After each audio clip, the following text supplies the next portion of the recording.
Tu es célibataire, tu es seul, tu dors seul, tu te réveilles seul, tu fais les achats tout seul, tu passes tes vacances seul et t'en as marre, t'en as vraiment marre de passer tes journées seul, de passer tes vacances seul, de passer tes soirées seul et tu te demandes comment faire pour trouver la bonne personne. Comment est-ce qu'il faut que tu t'arranges pour pouvoir trouver cette personne qui va t'accompagner dans ta vie, dans l'aventure de ta vie, cette personne qui va t'accompagner pendant tes voyages, cette personne qui va être la mère de tes enfants, le père de tes enfants, cette personne qui va être ton partenaire, ta moitié comme certaines personnes aiment bien le dire. Alors comment y faire? Alors aujourd'hui je vais te donner 6 clés qui vont changer ta vie, 6 clés qui vont t'aider à trouver le partenaire idéal, 6 clés qui vont t'amener enfin à réaliser ton rêve de mariage ou alors de... Salut et bienvenue sur Zoé Coaching. Nous allons aborder aujourd'hui un thème qui est super important. Comment attirer la bonne personne dans ta vie? Comment attirer le bon partenaire ou la bonne partenaire dans ta vie? Alors, je vais te donner 6 clés qui vont t'aider à attirer la bonne personne dans ta vie. Alors, la dernière fois, j'ai fait une vidéo sur les 5 langages de l'amour et vous avez été nombreux à m'écrire. D'ailleurs, si toi tu veux m'écrire, voilà mon email, juste tu peux m'envoyer un email pour ton feedback ou si tu as des questions à me poser. Alors je disais, beaucoup m'ont écrit pour savoir déjà pour appliquer les 5 langages de l'amour, il faut avoir un partenaire. Alors vous m'avez dit, et c'est pour ça que je fais cette vidéo, comment trouver le bon partenaire ou la bonne partenaire. Alors ou tout simplement comment attirer le bon partenaire ou la bonne partenaire. Alors cette vidéo est pour toi. Et la première clé, c'est fréquenter le bon endroit. Il faut fréquenter le bon endroit. Alors pourquoi est-ce que c'est important de fréquenter le bon endroit lorsqu'on veut attirer la bonne personne, le bon partenaire pour sa vie? Parce que souvent, il y a des gens qui cherchent des partenaires qui veulent vraiment vivre une vie à deux, qui veulent vraiment vivre en couple, mais ils ne s'arrangent pas à être dans le bon milieu. Je prends un exemple. J'avais un monsieur que j'accompagnais dans le cadre du coaching. Et il avait un autre problème. Il voulait perdre le poids et en même temps, il voulait trouver une partenaire, une femme, une compagne de vie. Alors, on a fait plusieurs séances de coaching et puis il était question qu'il fasse un peu plus de sport. Alors, il a pris des résolutions et une fois, la semaine d'après, il vient me voir et puis il me dit, écoute, voilà, j'ai vraiment changé beaucoup de choses dans ma vie. J'ai commencé à faire le sport. Je fais le sport toutes les soirs à partir de 18h dès que je rentre du travail. Alors, je pose la question tout naturellement, comment est-ce que tu fais du sport? Alors, il dit, ben écoute, je me suis acheté à la maison un home trainer, comme ça s'appelle, pour pouvoir m'entraîner tout seul à la maison le soir devant ma télévision. Et puis là, mais vraiment, j'étais abasourdite, quoi. Je me suis dit, déjà, tu es célibataire, tu veux rencontrer quelqu'un et tu t'arranges vraiment à être tous les soirs à 18h à la maison sur ton home trainer. C'est pas la bonne stratégie. Alors je dis pas, déjà si tu veux trouver quelqu'un, tu passes beaucoup plus de temps à la maison, c'est un peu plus compliqué. C'est pas impossible, je précise, mais c'est un peu plus compliqué de trouver la bonne ou le bon partenaire lorsque tu passes tes soirées à la maison à regarder le télévision. Donc, donne-toi les opportunités de pouvoir rencontrer des personnes, que ce soit vraiment... Et déjà, je précise, pourquoi avoir trouvé des bons milieux, le bon endroit? Pourquoi? Parce que si tu cherches une partenaire vraiment qui est littéraire ou alors qui croit en Dieu, ou alors il faut choisir le milieu adéquat. Si tu veux une qui, par exemple, qui a une croyance, qui est spirituelle, c'est mieux d'aller dans un cadre spirituel. Si tu aimes une qui va faire beaucoup de sport, arrange-toi à être dans des endroits où on fait beaucoup de sport, faire des voyages, peut-être des randonnées, vraiment dans le milieu sportif.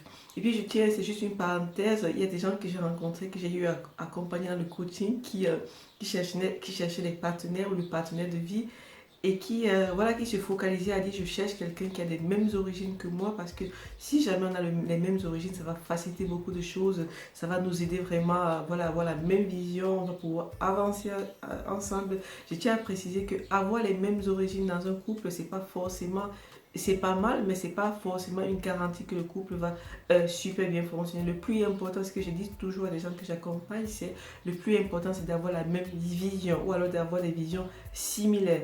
Parce qu'en fait, lorsqu'on commence une vie à deux, ce qu'on regarde le plus, en fait, on cherche à avancer ensemble au quotidien. Alors, on ne se marie pas pour essayer d'avancer à reculons sur nos origines, mais on cherche à avancer vers une vision. Alors, lorsque les deux partenaires ont une même vision, ça facilite beaucoup de choses dans le couple. L'éducation des enfants, les voyages, comment investir, comment gérer sur le plan financier. Donc, c'était juste une parenthèse, mais je tenais à le dire. Enfin c'est super important dans le couple, c'est pas forcément l'origine, que ce soit ethnique, que ce soit de race, que ce soit voilà, ou bien venir du même quartier ou du même village, mais le plus important c'est d'avoir une même vision. La vision peut être, je sais pas, je sais pas, ouvrir une grande communauté, ça peut être ouvrir une église, ça peut être, voilà, ouvrir un orphelinat, ça peut être construire une maison. En fait, le plus important, c'est d'avoir la même vision pour que les idées soient vraiment ensemble, qu'elles soient compatibles, C'est ça le plus important, parce que avoir la même origine, c'est pas une garantie de fonctionnement. Voilà, ça c'était juste une parenthèse. Clé numéro 2, déjà, pour attirer le bon partenaire ou la bonne partenaire, il faut déjà être heureux tout seul. Voilà, parce que j'ai rencontré beaucoup de personnes dans le cadre du coaching qui me disaient, bah, écoute, dès que je vais trouver la partenaire idéale, vraiment je vais être heureux, alors là ma vie va décoller, vraiment là mes projets vont décoller. Alors je tiens à rappeler que lorsque toi déjà en tant que célibataire, tu es heureux, tu es satisfait, tu attires forcément des gens autour de toi.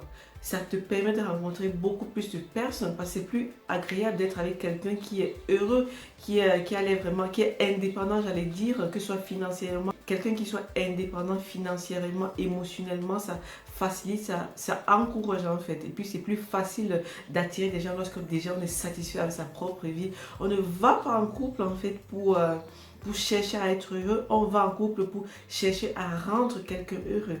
Oui, je précise, on ne va pas dans le couple forcément pour soit être dans une envie vraiment très égoïste, du genre à être heureux, mais on va pour chercher à rendre quelqu'un heureux. Alors lorsque tu vas avec cette ambition, lorsque tu vas avec cette manière de penser dans le couple et que tu rencontres quelqu'un aussi qui pense tout comme toi, qui va dans le couple pour rendre le partenaire heureux, c'est plus facile parce que vous allez vous rendre mutuellement heureux. Mais lorsque tu vas dans le couple juste dans l'intention de prendre, d'être servi, de se faire servir, c'est pas c'est pas vraiment l'attitude idéale pour commencer une vie de couple. Donc ne va pas forcément dans le couple dans le sens, dans l'intention de prendre, mais va dans le couple avec l'intention de donner, de partager. Parce que j'ai rencontré pas mal de personnes qui vont et puis se disent je vais prendre, mais mets-toi aussi, remets-toi en question, qu'est-ce que toi tu donnes? Qu'est-ce que tu as à offrir? Alors je dis, travaille-y, et lorsque tu es célibataire, vraiment c'est le moment idéal pour vraiment travailler, pour forger ton caractère, vraiment pour tu fais de toi quelqu'un de mieux. Déjà pour forger, déjà être heureux, être souriant, être agréable, savoir peut-être cuisiner, savoir pouvoir bricoler à la maison pour des hommes ou pour des femmes qui savent bricoler, qui aiment bricoler. Donc prends le temps vraiment de travailler en toi, de te forger. Tu es célibataire, peut-être c'est la raison pour laquelle tu es encore célibataire. Peut-être que tu as juste besoin d'être prêt parce que le couple, c'est pour être en couple, c'est comme avoir les enfants en fait. Il faut être prêt, si c'est trop tôt, parfois ça clash. Donc prends le temps d'être prêt, d'avoir l'attitude de donner lorsque tu vas en couple, d'avoir l'attitude de servir, d'avoir l'attitude d'aller pour aimer l'autre et pas forcément pour des envies égoïstes et égocentriques. La clé numéro 3, c'est savoir se mettre en valeur. Savoir se mettre en valeur, déjà physiquement, parce que parfois le plus souvent, la première des choses qu'on voit lorsqu'on rencontre quelqu'un, c'est son attitude physique. Je dis pas que c'est le plus important, mais c'est la première des choses que les yeux voient. C'est vrai que c'est important aussi que la personne ait des bonnes valeurs qu'elle soit intègre, des bonnes valeurs à l'intérieur, mais généralement ce qu'on voit c'est pas ce qui est interne mais ce qui est externe. Donc prends le temps de te mettre en valeur. Alors j'ai rencontré, j'ai accompagné des gens qui avant se disaient non, lorsque je serai en couple, lorsque je vais trouver ma chérie, ben, je vais me mettre en valeur, ben, je vais acheter, elle va me dire les couleurs qu'elle aime et puis je vais me mettre en valeur. Mais non, mets-toi en valeur lorsque tu es seul.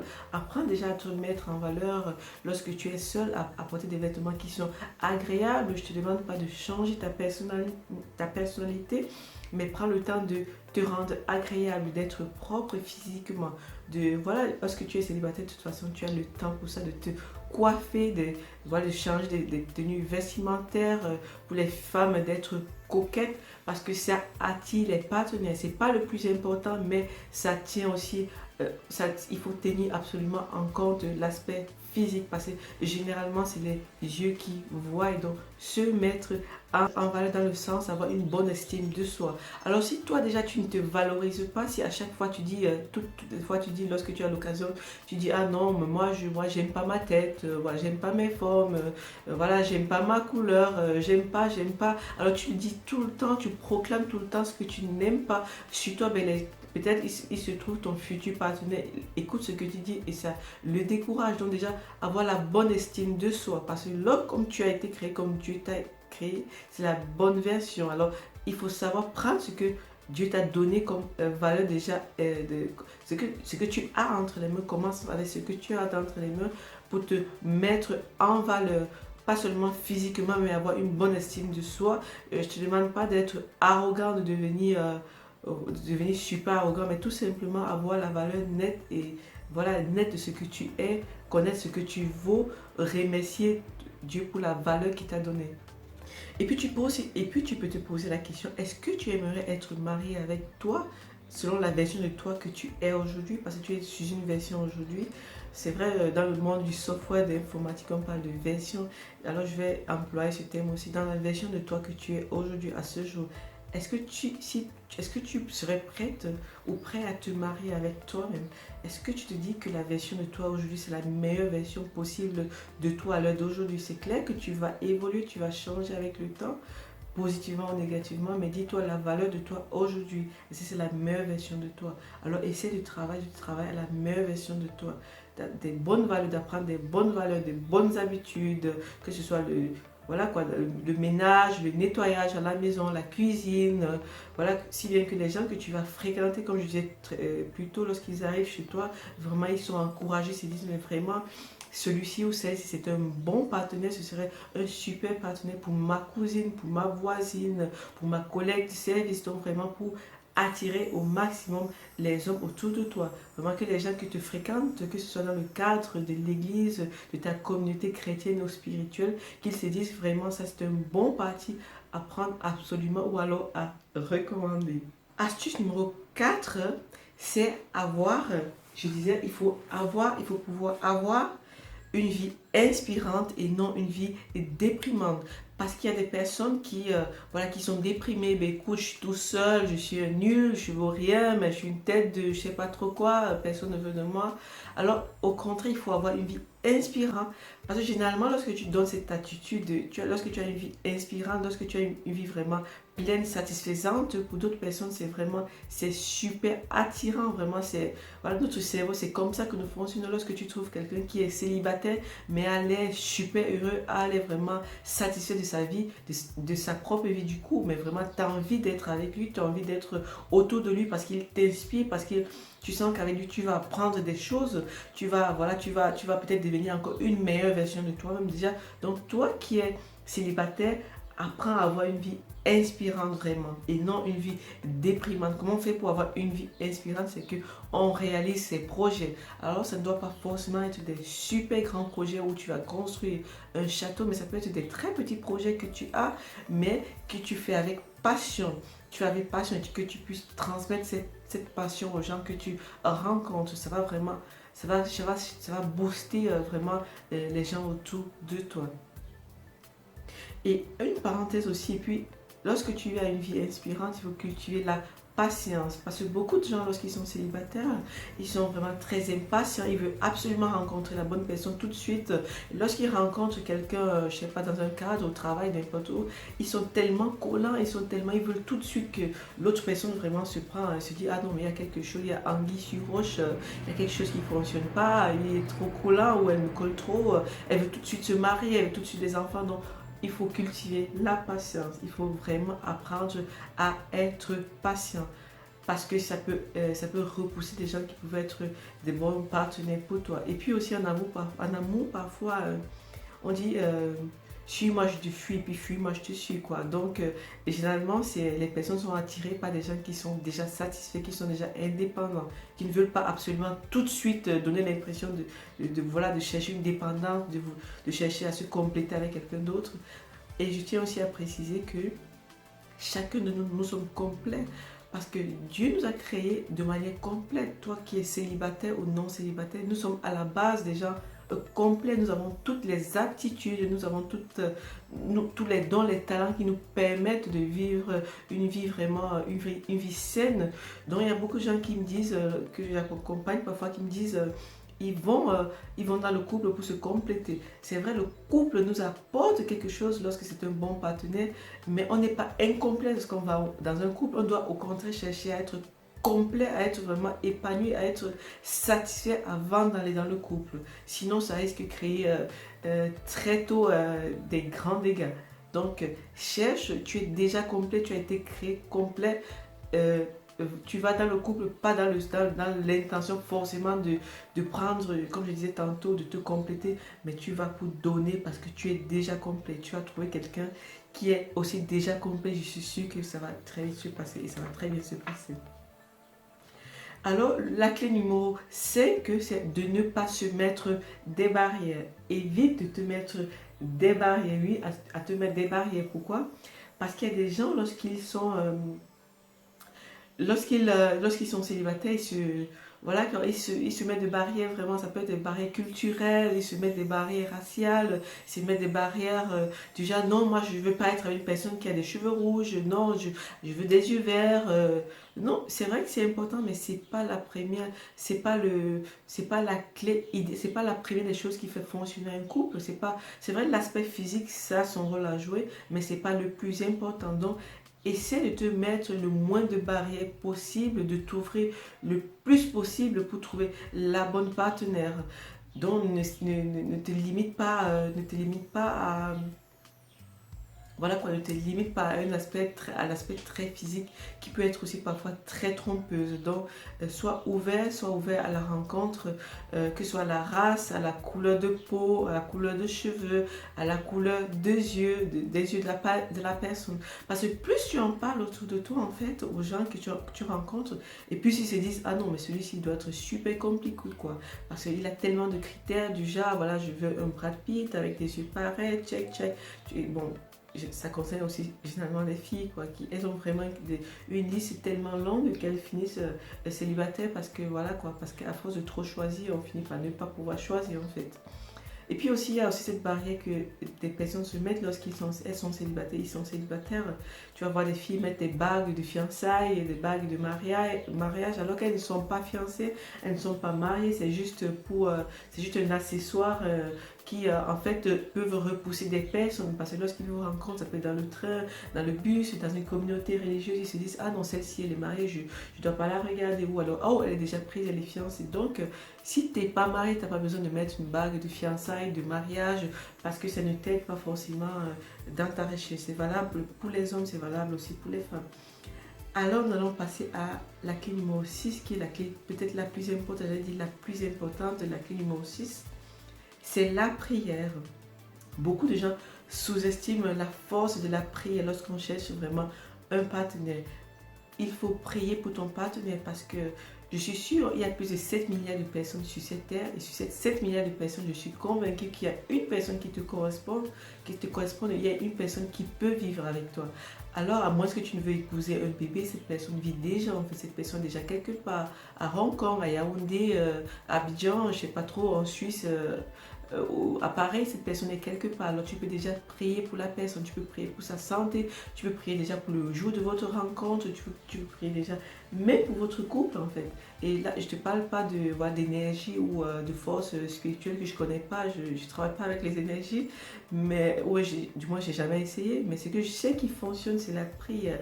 Alors si tu n'as jamais prié, c'est pas grave, c'est pas une prière super compliquée. Tu peux juste dire merci Dieu pour ma partenaire, merci pour notre rencontre future, merci parce que voilà quoi, merci parce que je vais la rencontrer d'ici peu. Et aussi c'est une bonne occasion pour apprendre à prier avant la vie de couple, parce que si tu sais déjà prier avant la rencontre, avant de la rencontre, de le rencontrer, ça va t'aider plus tard. Lorsque tu seras marié, il y aura des difficultés à surmonter, il y aura parfois des montagnes. Alors ça va t'aider, si tu sais déjà le faire, ça va t'aider à pouvoir prier pour ton partenaire, pour ta partenaire, ou bien prier pour vos futurs enfants. Donc à ne pas sous-estimer, apprends à prier pour ton partenaire, pour ta partenaire, pour votre rencontre, pour votre vie future. Donc voilà, je vous ai donné les 6 astuces pour pouvoir rencontrer, pour pouvoir attirer la bonne partenaire, le bon partenaire. J'espère vraiment que ça va vous booster, ça va vous aider, ça va aussi vous encourager, mais surtout que ça va vous aider